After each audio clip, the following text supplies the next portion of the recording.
ihsani ilaika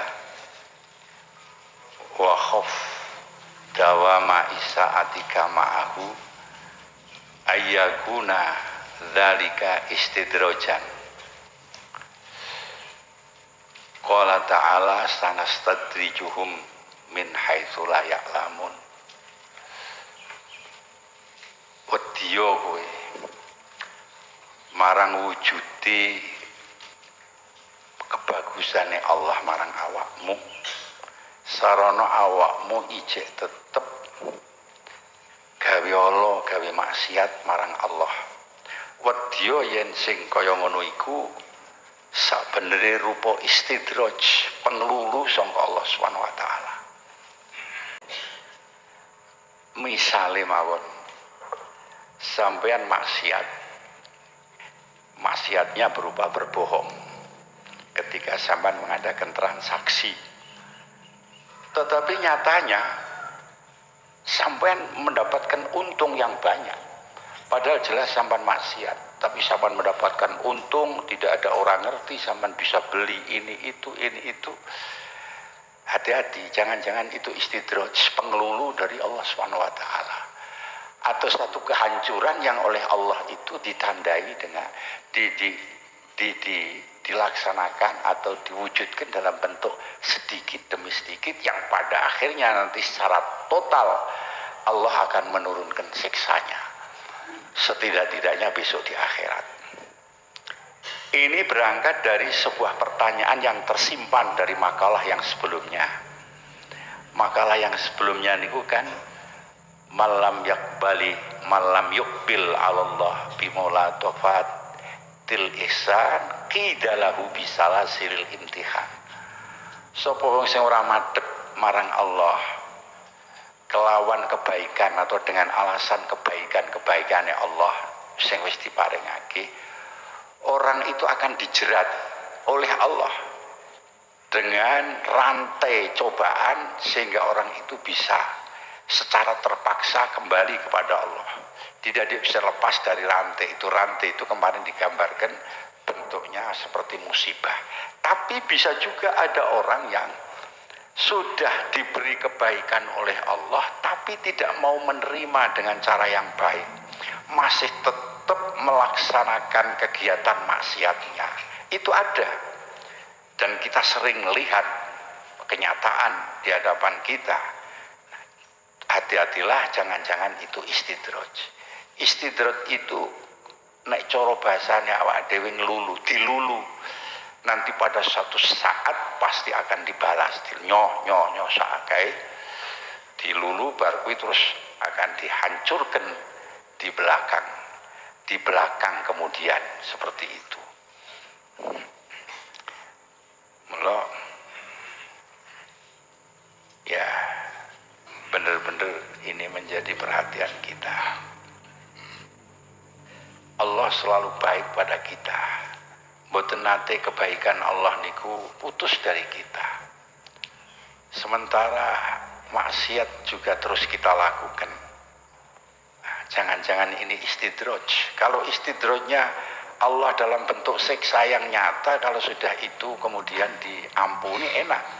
Kalau istidrajnya nanti akan berakibat mati dalam keadaan su'ul khotimah, itu yang paling berat sekali.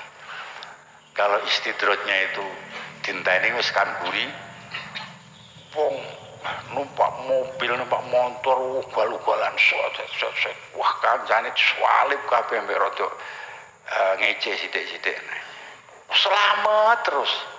Sing hati-hati malah ana ban protol ketabrak ban malah mati. Jangan kira itu merupakan apa itu namanya restu atau menunjukkan bahwa itu dicintai oleh Allah. Jangan kira, tidak diikat dengan salasilil imtihan. Jangan kira seperti itu. Bisa juga itu istidraj, pada suatu ketika nanti Allah akan menghukumi langsung terus dia mati. Bisa juga seperti itu.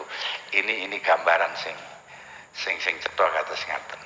Terus berangkat dari sebuah pertanyaan, aku kok weruh wong akeh sing ora nyukuri nikmat, tapi nikmatku gak ilang-ilang. Iki piye? Jawabe ojo ndang kesusu-susu. Kok tanggapi positif, iku kadang-kadang berupa istidraj dari Allah Subhanahu wa taala. Sama ningaten bar maksiat aku nek esuk iki tangi kawan terus tapi kok bati terus. Bati terus dari kawananku marake serete rezeki, nggih mboten? Marake serete aku ora salat duha karo kae sing salat duha kok yo badine akeh aku. Misale kados ngaten. Pertanyaan itu dijawab di sini. Jangan-jangan itu istidraj dari Gusti Allah.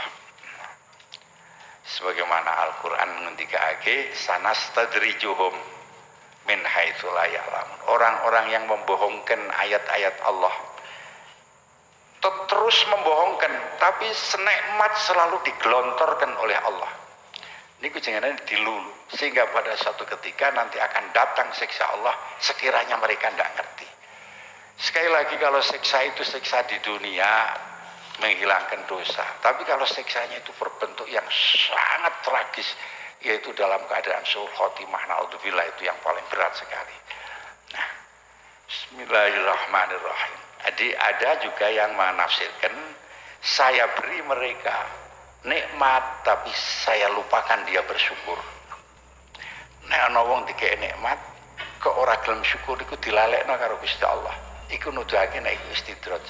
Saman dikek nikmat ora gelem syukur, niku jenenge ada tanda-tanda istidraj dari Gusti Allah.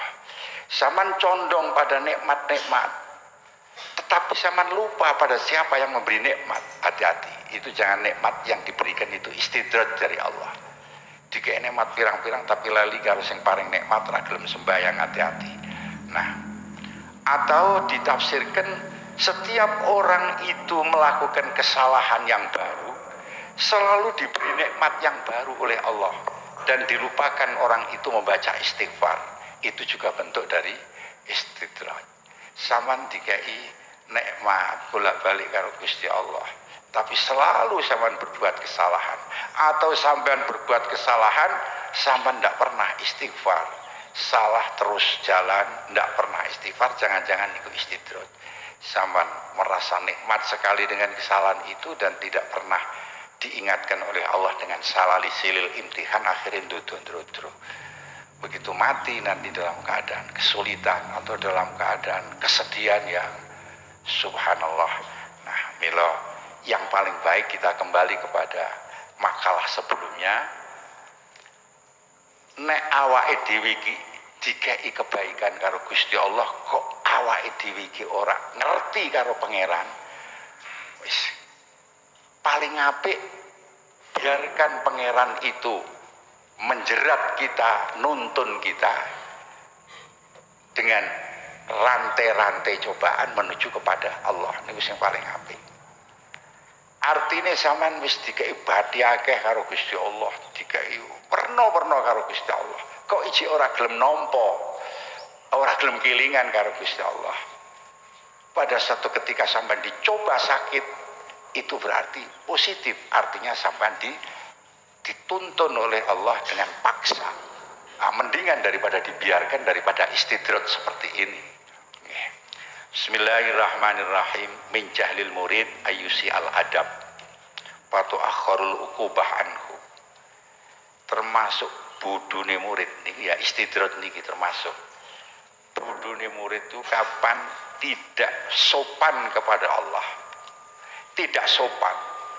Jadi melakukan perbuatan yang tidak ada kesopanan baik kepada Allah, seperti sampai nantang kali pangeran iktirad alaih, diberi oleh Allah keputusan seperti ini, sampean mboten terima, malih terhadap hal yang sudah dipikirkan oleh Allah sampean melu cawe-cawe. Sampean melu cawe-cawe kaya ora trimo karo sing wis dipikirkan karo pangeran. Termasuk rezeki. Iku sing ngandum mawi jaman kono wis Gusti Allah, sampean jek ora trimo terus melupakan. Nahnu qasamna bainahum ma'isyatahum. Melupakan sampean, seolah-olah rezeki itu sampean sendiri yang mendatangkan. Atau sampean merasa tadarrur bi ahkami, dihukumi oleh Allah, sampean merasakan bahwa itu adalah bahaya yang merugikan sampean, yang menyakitkan sampean, dicoba karo Gusti Allah, dikei hukum karo Gusti Allah, rasanya itu sakit hatinya. Atau lesannya itu mengadu kepada makhluk. Hati-hati, orang ngandak ke kesedihan ini makhluk iku padha karo madu lagi Gusti Allah, seolah-olah sama niku Gusti Allah kok wadul bila aku ki wah ya ana yane ora iso sugih, sing damel sampean mboten sugih sapa Gusti Allah kan. Sampean kok kondo-kondo karo wong padha karo sampean madu lagi Gusti Allah. Itu salah satu daripada iktirad. Nah kemudian nah niku niki berbahaya sekali. Ini termasuk su'ul adab kalian Gusti Allah. Kita itu sering su'ul adab pada pangeran, meronta jika kita diberi kodok, kita diberi kodar, itu kita meronta, mboten nrimo padahal itu sudah jelas kodarnya Allah. Maka sebaiknya itu sepundi kalau kita sedang dikodar, sedang dicoba oleh Allah, ya dinikmatilah. Bagaimana cara menikmati? Ya dengan husnudzon. Anane Gusti Allah nggawi kaya ngene iki arep nuntun aku marang kesadaran, marang insaf. Sebab aku ora digawe ngene iki ora sadar. Aku diisyarati untuk meninggalkan maksiat-maksiat. Atau sampean husnudzone, ya mungkin kalau saya diberi Allah banyak, saya tidak sempat ngaji, saya tidak tempat. Jadi usahakan monggo bagaimana caranya sampean jangan sampai berontak dengan kodarnya Gusti Allah. Nah, secara hakiki maksiat nggih ngoten. Nek secara syar'i maksiat mboten kena, sampean nrimo kodok kodar aku digawe maksiat mboten kena. Tapi nek secara hakiki ya wis piye meneh. Aku ngene iki ya ora bisa lepas dari, tapi iki rada rahasia tur angel dimurati. Secara hakiki kita mesti harus punya juga pikiran. Ketika sama melihat orang itu melakukan hal-hal yang tidak baik, secara syar'i sama ora kena ridho. Sebab ridho karo barang sing maksiat iku padha karo melu maksiat. Tetapi secara hakiki setelah itu diserpi, ya kaya ngono ki ya. Piye wong iso dirubah wis kersane Gusti Allah. Nek ora ana wong kaya ngono kok sing mlebu neraka aku ora wong kae. Bisa juga begitu. Jadi monggo bagaimana cara sampean menyiasati biar hati ini ikhlas ketika menerima keputusan Allah. Nomor lurune termasuk iktirad kalian guru-guru au ma'al masyayikh. Nantang karo gurune, ora menerima isyarate gurune. Guru berisyarat supaya kowe ngene, niku terutama disiplin ilmu tasawuf di dalam thariqah. Niku gurune itu bener-bener orangnya waskita. Sampean diisyarati kowe aja ngene, kowe aja ngene. Tapi kok tentang niku termasuk sampean su'ul adab. Para ulama mengatakan hukukul ustadzin, menyakitkan hati guru itu tidak ada tobatnya. Tidak ada tobatnya. Kecuali tentu semua ada tobatnya. Kecuali kalau kamu segera datang kepada guru itu dan minta maaf. Pak Guru, kalau ngrasani sampean Pak Guru, ya Allah nyuwun ngapunten ning kathah. Lah wong guru bendina sing mulang kok dirasani. Nah, apa nang rasane apa? Nggih kula wau Pak Guru semerep kisah kalian tiang setri. Padahal iso uga wong wedok iki bojone iso uga kan.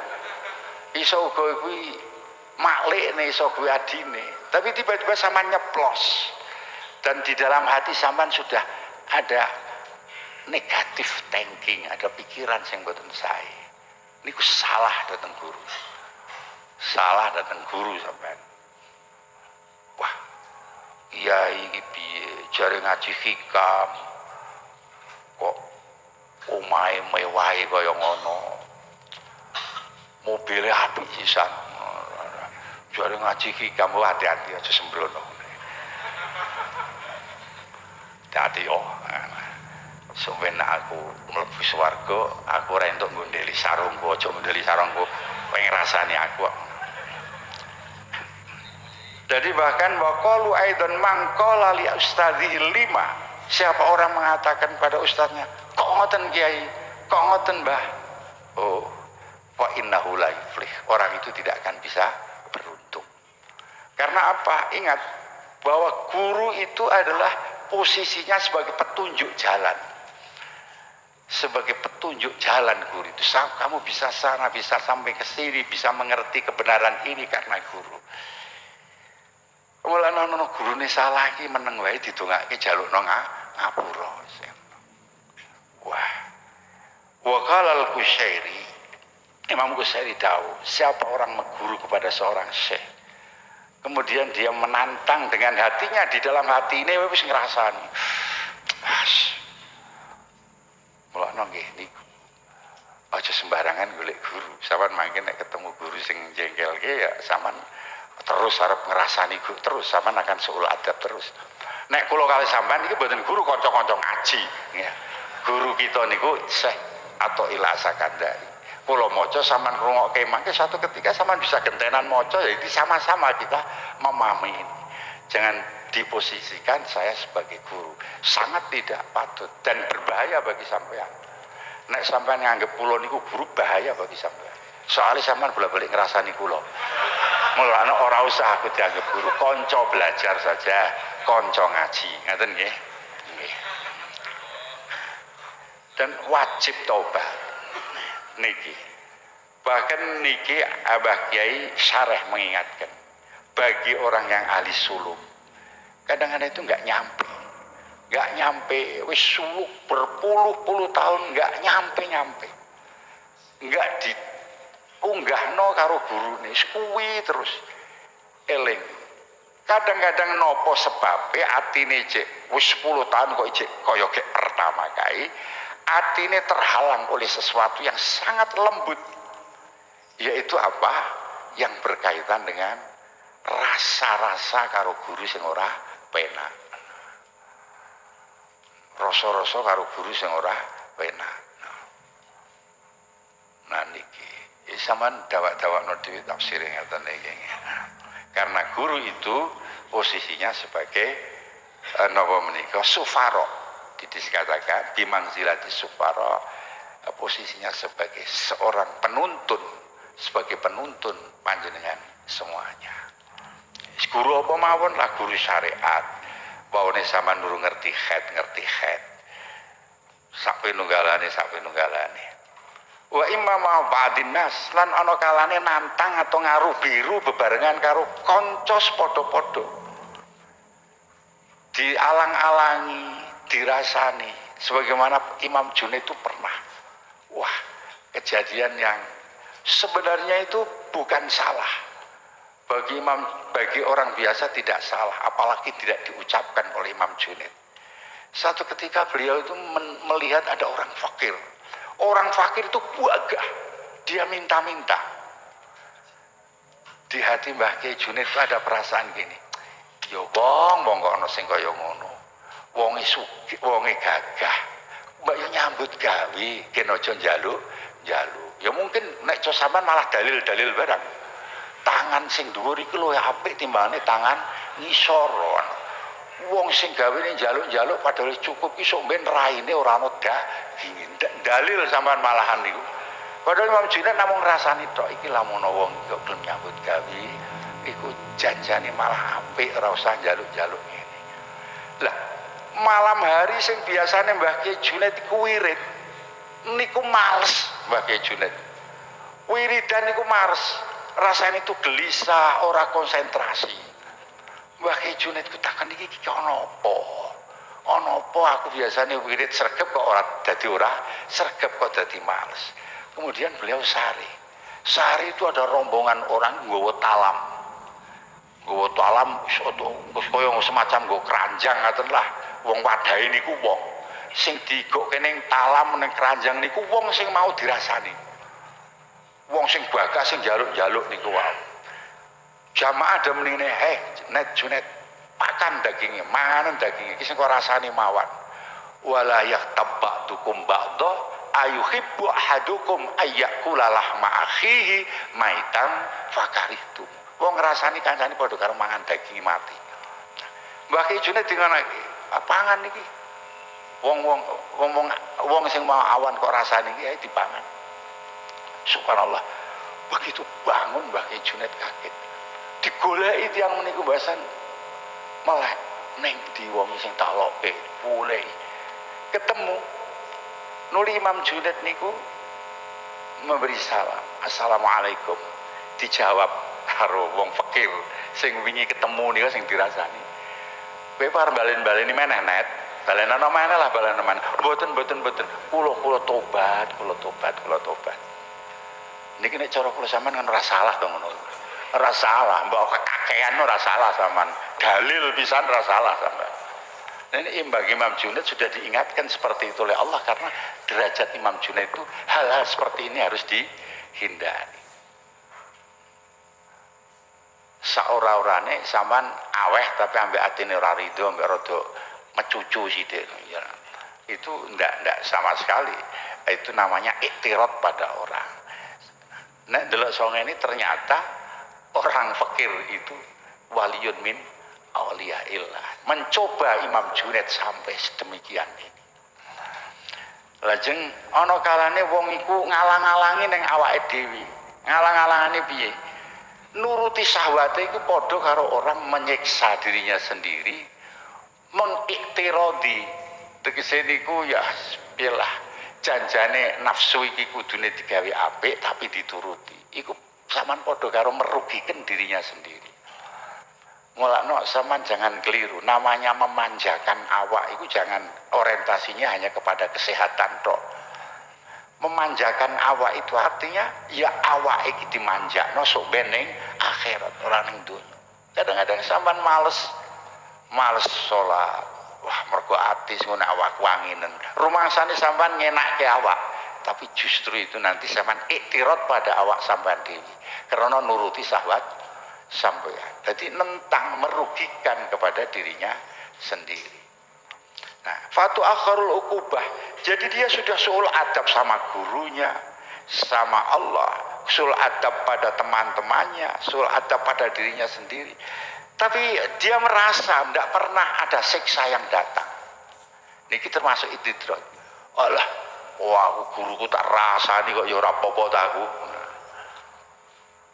Bolak-balik aku ngrasani Mbah Yai ora apa-apa. Misale bolak-balik aku ngene ora apa-apa. Rumangsane sampean karena sanksi diundur oleh Allah. Bahkan sampean mengatakan kalau ini sesuatu yang suul adab, saya mesti tidak akan diberi lagi oleh Allah. Nyatanya saya sudah tetap hafal Quran, tetap baca Al-Quran, tetap bisa wirid-wirid.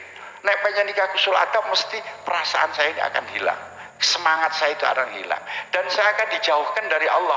Bu'di anhu, saya tidak bisa hadir pada Allah. Tapi nyatanya saya masih bisa hadir. Aku ora setuju karo guruku tasawuf, aku wirid ya hadir karo Gusti Allah. Ini paling berbahaya dan ini masuk istidraj. Nah nih, jadi sing perlu dieling kalau mau sing ajeng ketika sampai dicoba oleh Allah masuk bagian daripada istidraj.